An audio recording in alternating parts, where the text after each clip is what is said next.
എങ്ങനെയായിരുന്നു തിയേറ്ററിൽ പോയിട്ട് ഫാമിലിയുടെ കൂടെ ആയിരുന്നു കണ്ടത്? എല്ലാവരും എന്ത് പറഞ്ഞു? അപ്പറയും ഇപ്പറയും ഫാമിലി അമ്മയ്ക്ക് ഭയങ്കര എക്സൈറ്റ്മെന്റ് ഉണ്ടായിരുന്നു. ചേച്ചി വീഡിയോ എടുക്കുന്നതിന്റെ തിരക്കിലായിരുന്നു.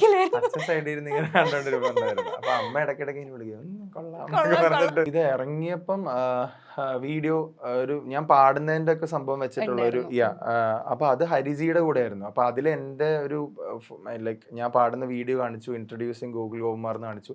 അപ്പൊ തന്നെ എനിക്ക് ഭയങ്കര സന്തോഷമായിരുന്നു. പിന്നെ ഹരിജിയുടെ കൂടെ ഡിബേറ്റ് ആണെന്ന് ഞാൻ ഇത് ഇറങ്ങുന്നതിന്റെ തലേന്നാണ് അറിയുന്നത്. ആ വേർഷൻ ഞങ്ങൾ രണ്ടുപേരും കൂടെ പാടിയിരിക്കുന്നത്. അപ്പം വീഡിയോ ഇറങ്ങിയപ്പോൾ ഒത്തിരി സന്തോഷം. അന്ന് ഇതേപോലെ തന്നെ ഷെയർ ചെയ്തു. പക്ഷെ അത് കൂടുതൽ എന്നെ അറിയാവുന്നവരായിരിക്കും അത് കണ്ടിട്ടുണ്ടാവുക. പക്ഷെ ഇത് ഫുൾ മലയാളികൾ ഇനിയിപ്പോ തുടരും കാണാൻ ബാക്കിയുള്ളവരാരെങ്കിലും ഉണ്ടോ എന്ന് എനിക്ക് അറിയത്തില്ല. ചുരുക്കം ഉണ്ടാവുള്ളൂ. തിയേറ്ററിൽ പോകാൻ പറ്റുന്ന എല്ലാവരും പോയി കണ്ടിട്ടുണ്ടാവുന്നതാണ് എൻ്റെ വിശ്വാസം. അപ്പൊ എല്ലാവരും കേട്ടു, പാട്ട് കേട്ടു. അപ്പൊ കുറെ പേർക്ക് കണക്ട് ആയി. അന്ന് കേൾക്കാത്ത കുറെ പേര് വീണ്ടും അത് കേട്ടു. പിന്നെ പടം കണ്ടു കഴിഞ്ഞൊന്നുകൂടെ ഇപ്പം പറഞ്ഞ പോലെ തന്നെ കേട്ടപ്പോൾ അവർക്കത്